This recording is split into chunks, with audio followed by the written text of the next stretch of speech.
गुरुजी, महाशिवरात्रि, ज्योतिर्लिंग और काशी अथवा वाराणसी कैसे जुड़े हुए हैं और यहाँ पर स्थित ज्योतिर्लिंग कौन सा है? महेश, क्या तुम जानते हो, सनातन धर्म में महाशिवरात्रि पर्व का विशेष महत्व है। धार्मिक मान्यताओं के अनुसार महाशिवरात्रि के दिन भगवान शिव व माता पार्वती की उपासना करने से सभी कष्ट दूर हो जाते हैं और जीवन में सुख समृद्धि का आगमन होता है। शास्त्रों में बताया गया है कि महाशिवरात्रि पर्व के दिन साधक को सभी 12 ज्योतिर्लिंग का स्मरण करके भगवान शिव की उपासना करनी चाहिए। देश के विभिन्न हिस्सों में प्रसिद्ध 12 ज्योतिर्लिंग स्थापित हैं, जिनके दर्शन के लिए न केवल देश से बल्कि विदेशों से भी बड़ी संख्या में शिव भक्त आते हैं। अब मैं तुम्हें भगवान शिव के 7वें प्रसिद्ध ज्योतिर्लिंग काशी विश्वनाथ ज्योतिर्लिंग की स्थापना की कथा सुनाता हूं, जिनका मंदिर पवित्र मां गंगा के तट पर स्थापित है। किंवदंतियों के अनुसार जब भगवान शिव और माता पार्वती का विवाह हुआ, तब भोलेनाथ का निवास स्थान कैलाश पर्वत था और पार्वती मां अपने पिता के घर रहती थीं, परंतु उनका मन वहां लग नहीं रहा था। एक बार जब शिवजी माता पार्वती से मिलने आए, तो माता ने उन्हें अपने साथ ले जाने की प्रार्थना की। माता पार्वती की बात मानकर भगवान शिव उन्हें काशी ले आए और तब से वहीं बस गए। धार्मिक मान्यताओं के अनुसार भगवान शिव की ये नगरी उनके त्रिशूल की नोक पर बसी हुई है और बाबा विश्वनाथ को विश्वेश्वर अर्थात विश्व के शासक के नाम से भी जाना जाता है। बाबा विश्वनाथ का ये मंदिर युगों युगांतर से यहां स्थित है, जिसका उल्लेख महाभारत जैसे पौराणिक वेद ग्रंथ में भी किया गया है। यह भी कहा जाता है कि इसका निर्माण 11वीं सदी में राजा हरिश्चंद्र ने करवाया था। कई महान साधु संत जैसे आदि गुरु शंकराचार्य, स्वामी विवेकानंद, रामकृष्ण परमहंस, गोस्वामी तुलसीदास भगवान काशी विश्वनाथ ज्योतिर्लिंग के दर्शन कर चुके हैं। इस भव्य धाम की संपदा को लूटने के लिए कई दुष्ट आक्रांताओं ने पावन मंदिर पर आक्रमण भी किया और इसके पुनर्निर्माण का क्रम 11वीं सदी से 15वीं सदी के बीच समय समय पर चलता रहा। वर्ष 1780 में महारानी अहिल्याबाई होलकर ने भी इसमें दीवारें बनवाईं और फिर कई राजाओं ने इस मंदिर में पूजा पाठ और दान किया था। वैदिक पुराणों में बताया गया है कि काशी में भगवान विष्णु के अश्रु गिरे थे, जिससे बिंदु सरोवर का निर्माण हुआ था। साथ ही पुष्करणी का निर्माण भी उन्हीं के चिंतन से हुआ था। बाबा विश्वनाथ के दर्शन से पहले उनके गण भैरवनाथ के दर्शन को अनिवार्य माना जाता है। मान्यता है कि काशी के कोतवाल अर्थात काल भैरव की अनुमति के बिना दर्शन का फल प्राप्त नहीं होता है। गुरुजी, काशी को मोक्षदायिनी क्यों कहा जाता है? काशी में मनुष्य शरीर त्यागता है और सांसारिक बंधनों से मुक्त हो जाता है। उसे यहां मोक्ष की प्राप्ति होती है। यही कारण है कि कई लोग काशी में अपने जीवन का अंतिम समय व्यतीत करते हैं और इसी कारण इस स्थान का नाम मोक्षदायिनी भी पड़ा। महेश, ज्योतिर्लिंगों में एक ऐसा स्थान भी है जहां रावण ने एक एक करके अपने 9 सिरों को काटकर शिवलिंग पर चढ़ा दिया था। जब वो अपना 10वां सिर काटकर चढ़ाने जा ही रहा था कि तब शिवजी स्वयं वहां प्रकट हो गए। शिवजी ने प्रसन्न होकर रावण से वर मांगने के लिए कहा। वो स्थान है बैद्यनाथ। हिंदू पंचांग के अनुसार श्रावण माह में भगवान शिव की पूजा की जाती है। भगवान शिव की कृपा से हर मनुष्य के जीवन में प्रसन्नता का आगमन होता है। सावन में शिव की पूजा और आराधना से भक्तों की सारी मनोकामनाएं पूर्ण होती हैं। वैसे तो भगवान शिव की पूजा प्रत्येक सोमवार को की जाती है, परंतु सावन में शिव पूजा को बहुत महत्वपूर्ण बताया गया है। देश के प्रत्येक कोने में भगवान शिव के शिवलिंग हैं, परंतु 12 ज्योतिर्लिंग बहुत ही महत्वपूर्ण हैं। इन ज्योतिर्लिंगों के दर्शन मात्र से सभी कष्ट दूर हो जाते हैं। अब मैं तुम्हें वैद्यनाथ ज्योतिर्लिंग की कथा के बारे में बताता हूं। रावण भगवान शिव का परम भक्त था। एक बार भगवान शिव को प्रसन्न करने के लिए वो हिमालय पर कठोर तपस्या कर रहा था।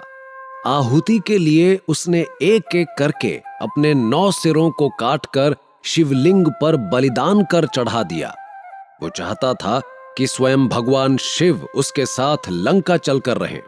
इसीलिए उसने वरदान में कामना लिंग को मांगा। भगवान शिव मनोकामना पूरी करने की बात मान गए, परंतु उन्होंने एक शर्त भी रखी। उन्होंने कहा कि यदि उसने शिवलिंग को रास्ते में कहीं रख दिया तो वो उसे दोबारा उठा नहीं पाएंगे। शिवजी की इस बात को सुनकर सभी देवी देवता चिंतित हो गए।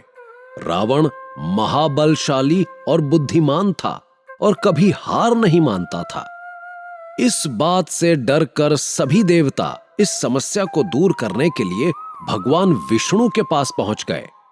भगवान विष्णु ने इस समस्या के समाधान के लिए एक लीला रची। उन्होंने वरुण देव को आचमन करने रावण के पेट में जाने का आदेश दिया। इस कारण रावण को देवघर के पास लघु शंका लग गई। रावण को समझ नहीं आया कि क्या करे। तभी उसे बैजू नाम का ग्वाला दिखाई दिया। रावण बैजू को शिवलिंग पकड़ाकर लघुशंका के लिए चला गया। वरुण देव के कारण रावण कई घंटों तक लघुशंका करता रहा। बैजू रूप में भगवान विष्णु ने अवसर का लाभ उठाते हुए शिवलिंग को वहीं रख दिया। वो शिवलिंग वहीं स्थापित हो गया। इस कारण उस जगह का नाम बैजनाथ धाम पड़ गया। हालांकि इसे रावणेश्वर धाम के नाम से भी जाना जाता है। गुरुजी, नागेश्वर और रामेश्वर ज्योतिर्लिंगों की कथाएं भी कृपया सुनाइए। अरे, तुम तो शिव महिमा और उनकी समस्त पावन कथाएं एक ही दिन में सुन लेना चाहते हो। मुझे तुम्हारी भक्ति देख बहुत प्रसन्नता हो रही है पुत्र। सुनो नागेश्वर की रोचक और दुर्लभ कथा। नागेश्वर ज्योतिर्लिंग गुजरात राज्य के बाहरी क्षेत्र में द्वारिकापुरी से कुछ कोस की दूरी पर स्थित है। इस ज्योतिर्लिंग की शास्त्रों में अद्भुत महिमा कही गई है। धर्म शास्त्रों के अनुसार भगवान शिव को नागों के देवता के रूप में जाना जाता है। नागेश्वर का पूर्ण अर्थ नागों का ईश्वर ही है। इस पवित्र ज्योतिर्लिंग के दर्शन की पुराणों में एक बड़ी महिमा बताई गई है। माना जाता है कि जो भक्त इस मंदिर में बैठकर श्रद्धा पूर्वक महात्म्य की कथा सुनता है उसके पाप धुल जाते हैं। पौराणिक कथा में सुप्रिय नाम का एक व्यापारी जो कि भगवान शिव का अनन्य भक्त था, उसका वर्णन है। ऐसा माना जाता था कि वो बहुत ही धर्मात्मा और सदाचारी व्यक्ति था। उसकी इस भक्ति और सदाचारिता से एक बार दारूक नाम का राक्षस क्रोधित हो गया। राक्षस प्रवृत्ति का होने के कारण उसे भगवान शिव अच्छे नहीं लगते थे, इसलिए वो ऐसे अवसरों की तलाश करता था जिससे वो सुप्रिय को हानि पहुंचा सके। एक दिन जब वो नाव पर सवार होकर समुद्र से कहीं जा रहा था, उस समय दारूक ने उस पर आक्रमण कर दिया। दारूक ने नाव पर सवार सभी लोगों सहित सुप्रिय का अपहरण कर लिया और पुरी में ले जाकर उसे बंदी बना लिया। सुप्रिय शिव जी का परम भक्त था, इसलिए वो सदैव शिव जी की आराधना में तन्मय रहता था और कारागार में भी उसकी आराधना बंद नहीं हुई।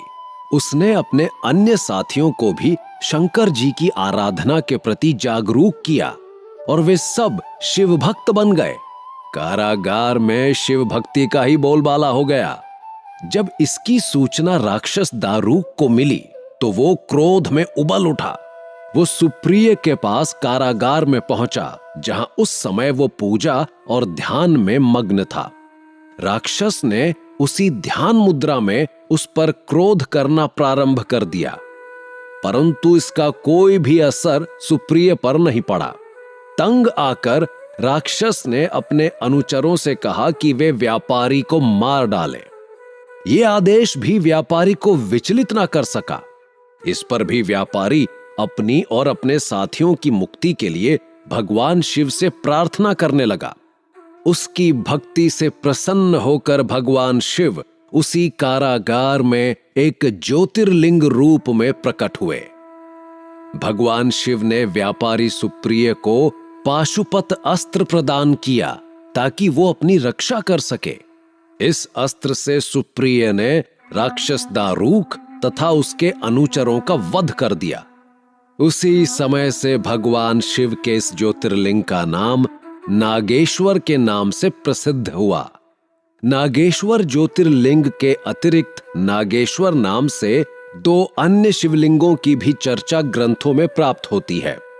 ज्योतिर्लिंग के रूप में द्वारिकापुरी का नागेश्वर ज्योतिर्लिंग विश्व भर में प्रसिद्ध है।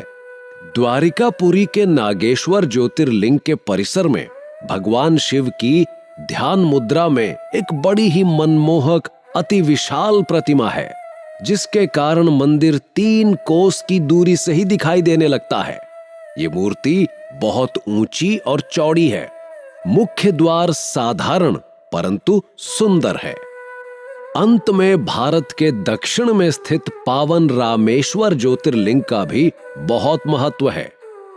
महेश, भारत में प्राचीन काल से धार्मिक तीर्थों का विशेष महत्व है। रामेश्वर ज्योतिर्लिंग 4 धामों में से एक धाम है। रामेश्वर का पौराणिक नाम गंधमादन है।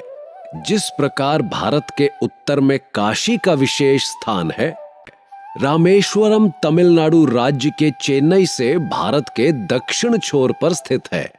इस ज्योतिर्लिंग की स्थापना स्वयं भगवान राम ने की थी।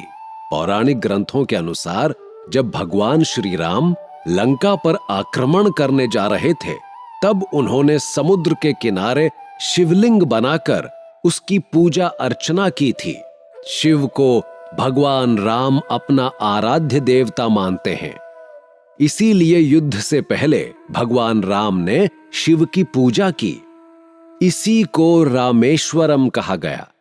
श्री राम के अनुसार इस नाम का अर्थ राम के ईश्वर है।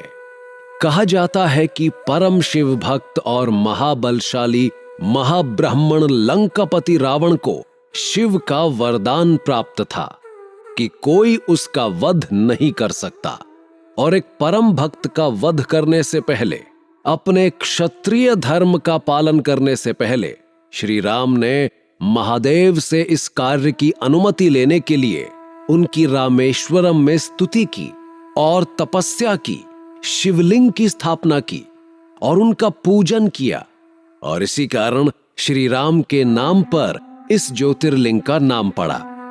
इसके साथ कोटि रुद्र संहिता की समाप्ति होती है। महेश, गुरुजी, आपसे 12 पावन ज्योतिर्लिंगों की कथाएं सुनकर ऐसा प्रतीत हो रहा है जैसे कि मैंने स्वयं 4 धामों के दर्शन कर लिए हों। महेश, सूर्य की पहली किरण के साथ कल मैं तुम्हें कैलाश संहिता का ज्ञान दूंगा।